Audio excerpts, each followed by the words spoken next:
Hey guys, welcome back to another episode of the Mind Muscle Connection podcast. Today, I'm going to do a Q&A episode. I haven't done one of these in a while, and I'm excited to do one. I have a little bit of a bank of questions to go over, and so I want to go through those. But again, if you do have any questions, shoot them over on Instagram, email me, jhfitness1991@gmail.com. Any questions you want me to go over, I'd love to do that. I love getting questions and answering those. Haven't gotten a ton lately, and so just want to kind of urge people to shoot over any questions. Instagram's probably the best place to send them, but yeah. But first, before I go into the questions, I have my free body recomp checklist. So again, completely free there. I go over the two different types of body recomp, why focusing on body comp is important compared to just scale weight, and then the 10 things you need for a body recomp. So definitely go and check that out. And the link to that is in the show notes.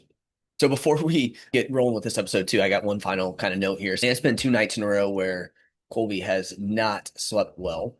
He's like going through, I guess, a little sleep regression. I feel like there's one of those literally every like you get like a span of like 2 weeks and then something else pops up there. He's generally a good sleeper, but like he will definitely go through these spurts where he's like sleeping less. He wakes up a little bit more. We are going to talk about sleep today here, but so we've had 2 nights in a row now where one night I should have went to bed a little bit earlier. I didn't. He woke up in the middle of the night. I had to help put him back to sleep. And then again, it happened 2 nights in a row. And I always say this about sleep. One night of not great sleep, and it's okay, you can make it through, right? Like it's really no big deal. Maybe again, you notice it a little bit. Nothing that like a good workout and a little caffeine can't fix there.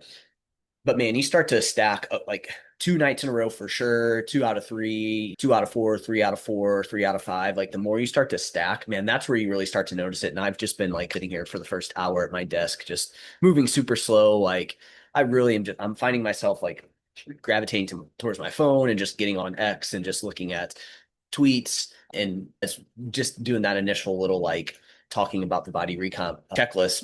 My brain just feels foggy. So I apologize ahead of time with this, but I think I've just found that to be the case, right? With the sleep, it's like you can definitely push through, but man, a couple days of it, and it's definitely noticeable, and things do really start to slow down. So if I fumble over my words a little bit more or get lost in train of thought, but again, I appreciate everybody hanging in there and listening. So cool, let's dive into the question. So I think this is actually a good time to go to this question first here. So this was a conversation I had with somebody on Instagram, and they were just asking about what are some like good sleep biofeedback measures. And so I think this one's pretty simple. I think we can really overthink this of like, well, what are some signs, right? And I think the main thing that we can look at from a sleep biofeedback standpoint on if we're getting good sleep or not is simply going to be our energy levels. Are you feeling tired? If you're feeling tired, I would definitely look at, hey, there's probably something going on from a sleep perspective. And we can talk about some things that we can do to improve the quality, because I think with sleep, it's an interesting thing where yes, people think very acutely with sleep. They think, hey, I need to sleep for 8 hours. That's like stage one of like sleep pattern recognition. Hey, I need to sleep 8 hours. That's good, but it's not everything. We could sleep for 8 hours and that quality is not great. We need to look at things that we're doing right before bed, like setting up our sleep environment. And then to me, another layer is circadian rhythm, things that we're doing throughout the entire day. How does that look? And then I think even like psychological things as well too, which that could go hand in hand. But those are all things that I'm looking at from a sleep perspective. Like yes, how much time you're sleeping matters, but the other three often get overlooked, and it wrecks the amount of sleep that you do get. But to me, we're generally looking at energy levels. Like, are you feeling tired? Do you have low energy throughout the day? Is it tough for you to wake up? I think if any of those things are happening, we could probably improve our sleep. And that's a signal that just things are not going well from a sleep perspective. And you can add what I just talked about for myself earlier of, do you have some brain fog? Do you feel like you're stumbling over your words? You're finding yourself constantly getting distracted? Like, I would look at that of like, if that's the case, it could be a sleep thing that we need to dial in there. And I'll talk, and as I wrap this up, we'll talk about some things that we can do, just common sleep things that I see working with clients. Another one that I think we could really look at are you sleeping through the night? I think if you're sleeping through the night without waking up to have to go pee, to just wake up randomly, again, to me, that tells me that we're getting good quality sleep. We're setting ourselves up for good sleep, and our sleep quality is fairly solid. But if we're waking up multiple times throughout the night, even if you get 8 hours, I would imagine that you're going to come back to the three things. You're probably tired, low energy, brain fog, tough to wake up there. And then the final one that I would be asking myself and looking at is, are you able to fall asleep quickly, or do you toss and turn? So if we also get into bed and we're tossing and turning, it takes us a long time to fall asleep. Again, that tells me that we're probably sleep quality is not going to be the greatest. And there's things that we could do throughout our day to help make that process a lot better. So those are the main things I'm looking at. People will use things like sleep apps. I'm going to be honest, they're meh at best. and maybe even slightly under that. They just, from my understanding, most out there are not going to be super accurate with that, right? With tracking sleeps. Use it. I think it could be useful. But to me, these are the things that I want to look at. I'm more concerned about those things that I just talked about because if it tells me I got good sleep, but I'm feeling low energy, I'm tired, it's tough for me to wake up, I'm waking up one or two times a night, and it does take me a little bit of time to fall asleep, that tells me that it may not be picking that up, or there's things that we need to improve if that's the case. And again, it may not necessarily be sleep. There's other things that are going to impact you feeling tired. There's going to be other things, but we have to look no further than sleep. And if there's things that we can dial in, because I do feel like if we get this dialed in, like that's going to be the base of everything, and it's going to make everything else we do much easier. So anytime a client tells me they're low energy, I'm looking at sleep. And then obviously we're asking about some of these things that I'll bring up from a circadian rhythm standpoint and things like that. But like I said, most sleep apps and things that track sleep are mess. So it's just like information, but go off of how you feel. If it says you didn't get great sleep, but you feel really good, I'm not overly concerned. Maybe it's something we look into and watch. And again, I'll also ask you, like, are there things that we could do from a circadian rhythm standpoint? But if you're feeling good, like that's the most important thing to me. And I think that's something that I do feel like people get their baseline for how they feel. And even if they don't feel great, that kind of becomes their baseline. So we can't fully trust these subjective biofeedback measures, but you can't really fake it. You could lie and say that sleep's going well, but deep down that you could feel better there. But that's if so. Then here's another thing then that we look at. If that's the case, like someone keeps saying that they're feeling good, well, now again, we're going to look at their results. We're going to look at how they're recovering from training. We're going to look at if they have HRV, resting heart rate. Like we're going to look at those things too and be like, hey, you say that you're I know your lifestyle. I know what you're like, because I have a really good idea of what my clients' lifestyles are like. And plus, the first time I meet with them and as I get some feedback from them, I can get a pretty good idea of what their routines are like, again, what their day to day is like. And so again, we could also look at those recovery markers as well too there. But anyways, so some things that I'm looking at. So to me though, no matter what, when somebody comes in, unless they're an expert in circadian rhythm health or they're just like really into it, which most people are not, let's be honest. You hear circadian rhythm and you think, okay, what the hell is this dude talking about? This is freaking weird stuff. Just most people don't care about it and they don't. And so to me, and then on top of it, one, people don't care about it. They don't realize how things that they do throughout the day impact it. They don't really know what circadian rhythm is. They don't know how it can impact them. But then on top of it, the modern environment is it's not good it really goes against what we evolved in terms of our circadian rhythm. We're looking at blue light exposures throughout the day. We're not getting outside. We're constantly stimulated, even late into the night. People work late into the night. Light being really the big thing there. Social jet lag. We're up at random times. You have to wake up early for work, and then we sleep in on the weekends, so it's all over the place.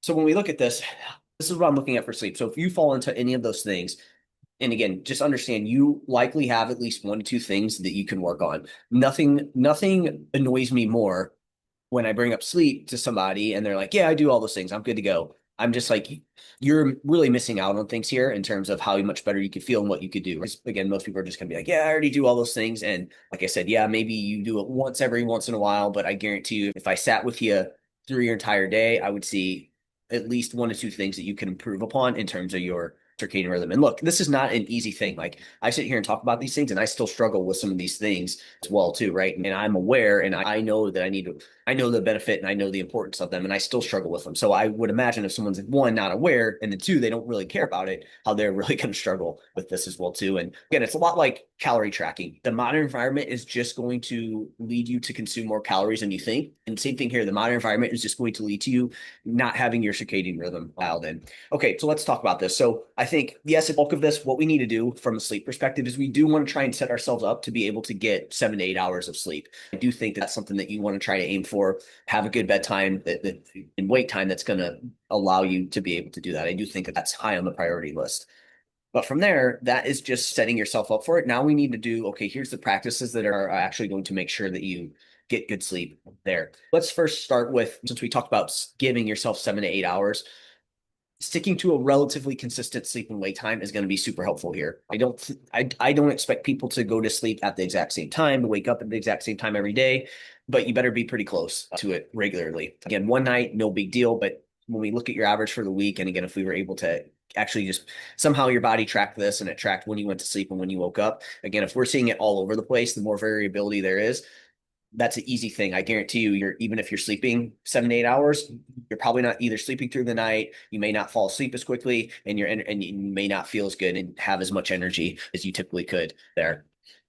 Okay, so that's what we're looking at there. Next, we're looking at overall light exposures. First, trying to get outside as early as you can in the day, getting some sunlight throughout the day, and then blue light at night, or just limiting bright light, blue light exposure later and later into the night, trying to turn off overhead lights, doing more like lamps, blue light blocking glasses, or again, reducing the brightness of screens. The phone's a big one, really making sure you're not sitting on your phone in bed. That can be super helpful as well too there. So the light exposure is a huge one, again, because it is very mismatched to where we don't get outside. And then we're also like looking at all these bright lights late into the night. And so that will mess with your melatonin production. And it could also spike up cortisol. And those two are inversely related to each other. And because when we think about it, the more screen exposure we have, the higher the likelihood there is of you're like doing something that's stimulating and that could spike up cortisol in the short term. Again, cortisol is not bad, but it does run on a circadian rhythm, and we have that peak in the morning, and then we don't, and then melatonin rises at night. And again, those are inversely related to each other. Next, we want to look at, and this comes back to what I just talked about, but just overall stress, but then also stress leading up to sleep. So this is where we really need to practice good stress management, slowing down, journaling, whatever that is for you to lower your stress levels. The higher your stress is overall, the higher the stress load is on your body. So that's a whole nother topic that we can dive into. And stress too close to bed can all impact it, right? So again, that's probably going to show up as, hey, you're going to have a harder time falling asleep. You might be waking up through the night. And then from there, what's going to happen is now you're going to have a tougher time waking up in the morning, and then you're not going to feel good the next day. You're going to be lower energy. Caffeine, stimulant use, alcohol, again, really trying to avoid that as close to bed as possible. Caffeine, you probably want to cut it off 10 to 12 hours before bed, and then overall caffeine intake there. Again, that's one that's a huge thing that people tend to overlook there. From another circadian rhythm habit would be like really large meals right before bed. So just being careful with those. Again, most people, out of those things I just talked about, a lot of people have a lot of things that they can work on from that perspective. And then we look at acute things that you can do like right before sleep to help with your sleep environment. So again, keeping the room as dark as possible, keeping it relatively cool. You say about 66 to 72 degrees Fahrenheit would be a good number to aim for. And then you could use a sound machine or keep it completely dark or quiet, whatever works best for you there. I think that's very individual on the person. So those would be things that we could do from an acute standpoint and a sleep environment standpoint to make sure you get yourself set up for good sleep. So those are all things we're looking at. And again, most people have at least one or two things that they can improve on those. And don't underestimate the impact of circadian rhythm and the things that you're doing throughout the day there. And lastly, the last thing I want to say on this too is, again, something like sleep apnea, which can impact people more than they think, or it can impact more people than they think. Again, that's where if you are really finding that you get 8 hours of sleep and you don't feel rested, again, definitely see if your partner knows that you snore, or if your partner snores, like you would definitely want to potentially look into that. And so that's another thing that we want to look at there. So those are my sleep biofeedback measures. Again, are you feeling tired? Low energy, tough to wake up? Are you sleeping through the night? Are you able to fall asleep quickly, or do you toss and turn? And if the answer is you do struggle with any of those, we need to dial in our sleep somewhere along the line. All right, so I had a question on pendulum squats. Do you use pendulum squats? What I think of them, and I think they're great. I love pendulum squats. So if you do have access to one, like that is one that I would try to get into a client's program. So if I know they have a pendulum squat, we're likely doing it. I'm a huge fan of pendulum squats, hack squats. So if we have anything like those, I'm definitely going to get those in there. So I'm a huge fan of pendulum squats. All right, so now we have a couple of hypertrophy questions. So this person was basically telling me, I've heard some say that, so I've been looking into the low volume versus high volume for hypertrophy. I've heard some say there is not much of a difference as long as you are taking your sets close to failure. So heavy sets with low reps makes the most sense, but others recommend training at a higher set range. What are your thoughts on this? Yeah, so I think this is a good question. I'm a huge fan of looking for muscle growth, that 5 to 12 rep range. 90% of the time. Can you go a little bit higher than that? Yeah, maybe 12 to 15 reps. A little bit lower than that's fine. But I believe we should be in that 5 to 12-ish rep range 90% of the time. If we look at all our sets, 90% of them should be there.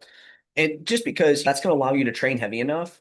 And you can also, you have a little bit of wiggle room to be a little bit further away from failure in that 5 to 12 rep range. As we get higher, in reps, we do need to be a little bit closer to failure, but it gets harder to get closer to failure. And because you're just doing more overall, there's a little bit more of a T cost to those higher rep sets. Again, I'm not saying not to do those, but I do think we should be careful with them. If that's something that you've done regularly and you're just not seeing the muscle growth that you feel like you should, right? Because some people, maybe they really can push close to failure. They like that type of training and they're seeing good results. I'm not going to argue with you. I still think you should try out a little bit more in the 5 to 12 rep range, but see what works for you, right? Because this is the kind of annoying thing with this like low versus high volume and what that looks like. I just think it's very dependent on what the person can do, what they can stick with, what they like, and what is going to allow them to push close to failure and do that consistently. I think we need to find that magic combination, but for most people, it is going to be in that 5 to 12 rep range, as I said, because one, it's going to allow you to go heavy enough to where you don't necessarily have to get to absolute failure, or you can give yourself a couple reps in the tank there. And it's just a much better way of training than, again, training 15 plus reps all the time. But 100%, you could build muscle training 20 reps as long as you get close to failure, because that's really what your body is going to be worried about, is that mechanical tension, which needs to happen, which involves you getting close to failure for that to happen. But also looking at the low versus high volume, seen by low versus high volume, I think that's also really important to get figured out, because are we talking sets or are we talking reps? Because to me, low volume isn't necessarily like low reps per se, because you could still do low reps with high volume and you could still do high reps with low volume, right? Like you could do one set. So I think it just depends on how are you accounting for volume. Again, I think this is more of a high versus low rep question versus high versus low volume. Because to me, we're talking muscle growth. The volume should be how many how many stimulating sets are we doing? But to me, that's how we should measure volume. Like how much of that are you doing? Because you take the old model of like sets times reps times weight, and it's not really telling you. It's not like, it could tell you some things like obviously, but it's not telling us if we're getting close to failure, right? So I think when we talk volume, I think looking at sets is going to be way better. So this is more of a high versus low rep question, and you can make both work. And I think you need to figure out what works best for you. Another thing that I would add to this that would also impact it would be the exercise that we're choosing. I don't think it's necessarily a good idea to do like super heavy like curls or like super heavy like lateral raises, five reps of that. So I think it depends on the exercise that you're doing too. So I don't think we need to choose one or the other, but like I said, I think that 5 to 12 rep range is really going to be the sweet spot. So I gave him that rep range, and so then they followed up with, so would you recommend starting at around a 6 to 8 rep range and adding reps until I hit 12, then adding weight, or go about it? So I think with this, what I like to do with clients is I like to program them, say 8 to 12 reps on an exercise. Okay.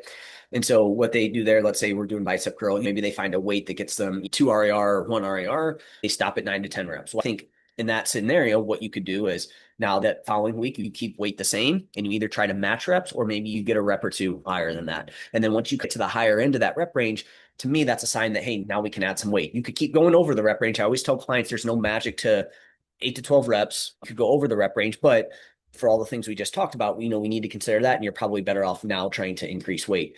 Maybe something like a more compound lift. Let's take hack squat. Maybe I'm going to program more 6 to 8 reps on that. Same thing there. You pick a weight, maybe you get close to 6, and then now it's like, hey, let's try and add some weight or try to add some reps over the next couple of weeks. And then once you get 7 or 8 reps, then to me, that's not a time that now you can start to add some weight.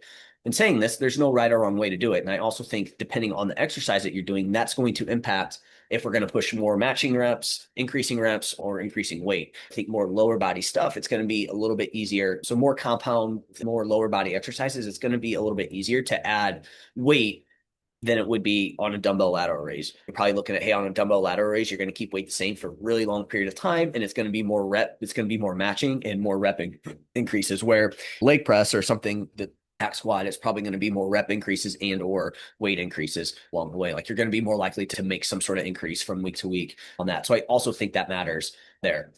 And we come back to what we just talked about. As long as we're getting fairly close to failure, that is the most important thing there. And this person kind of or keep it the way I'm planning it, where it's a rep range between 6 to 8 on compounds early in the week, and then having a slightly higher rep day at the end of the week. You could do that, but I don't think you necessarily need to do that. I don't think you need to split it up between, hey, this is a low rep day, this is a high rep day. I think you could combine both if you need to.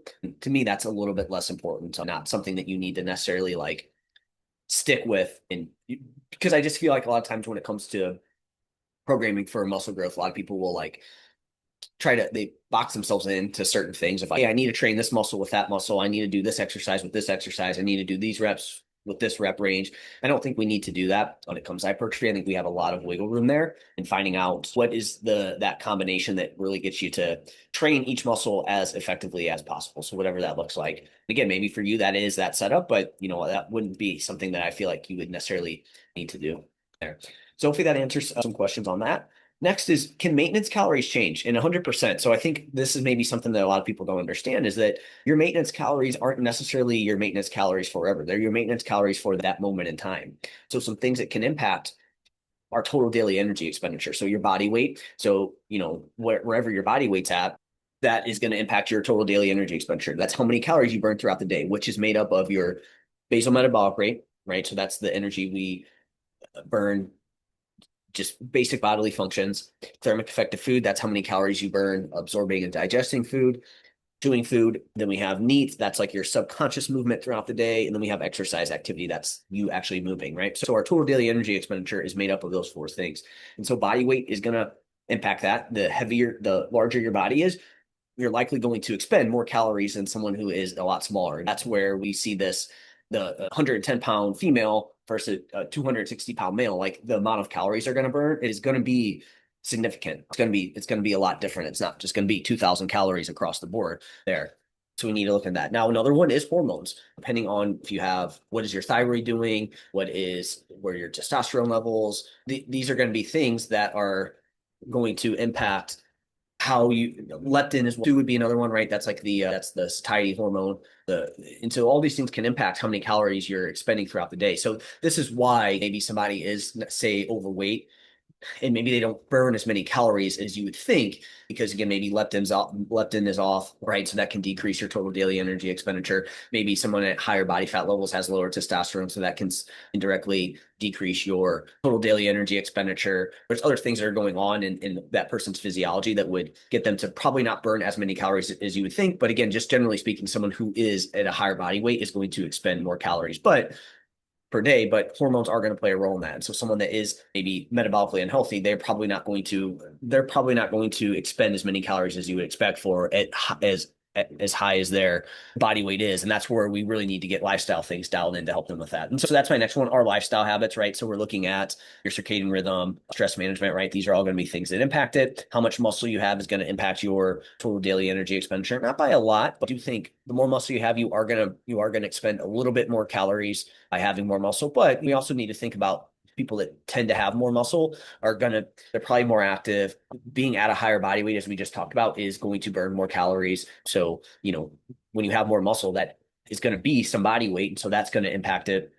So I think muscle has a lot of indirect effects on total daily energy expenditure.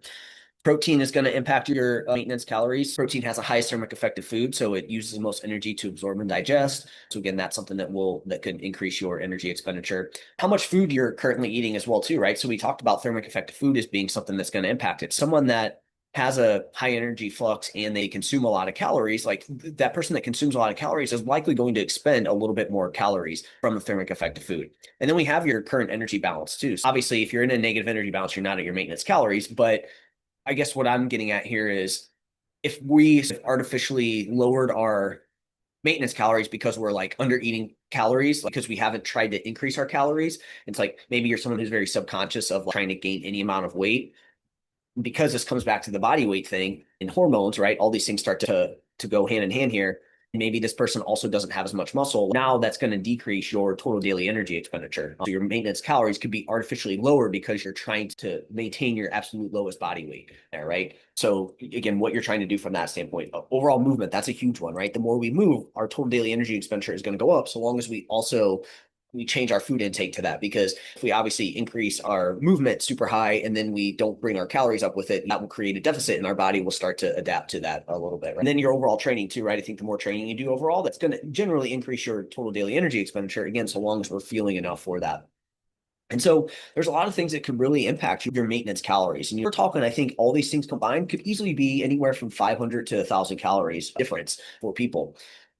And say this, but we're not going to be able to change this by, say, 2, 3, 4, 5,000 calories, right? Because there is going to be a limit to this. There's going to be a time limit to increase your total daily energy expenditure. You can only do so much movement. You can only do from a time perspective. You can only do so much training from a time perspective. But then there's also a recovery component to this. You can only recover from so much training. You can only eat so much food. And that's the other thing too. There's a digestion limit as well too. So this is where you would see someone who like really expends a lot of calories. You take like a marathon runner or something like that. Like they're going to be someone who there's going to be a limit at some point to where you could keep increasing your total daily energy expenditure, but you're obviously going to run into a time limit to where you can't move 25 hours out of the day. You only have 24 hours. But within that, you obviously have the recovery constraint. You got to sleep. If you don't sleep, now you're going to be under recovered. That's going to impact your hormones, everything like that's going to lower your total daily energy expenditure. And then again, that third component is we have this digestion constraint as well too, where your body's only going to be able to take in so much food. So let's just say hypothetically, someone was able to expend 15,000 calories in a day. Highly unlikely, but let's just say they were able to do that. If we're keeping this super simple, that means you would need to eat how many calories? You would need to eat 15,000 calories. If anyone's ever tried to do that, and then the amount of time that you would have to do to actually burn 15,000 calories, it's like, and that's going to be super hard to actually like have the time to eat those calories. And from a digestion standpoint, that's not going to happen. So there is a limit at some point. Now that's on the extreme there, but I do think somebody could increase their total daily energy expenditure fairly high as long as they increase their recovery, keep that up, and increase their food intake with it.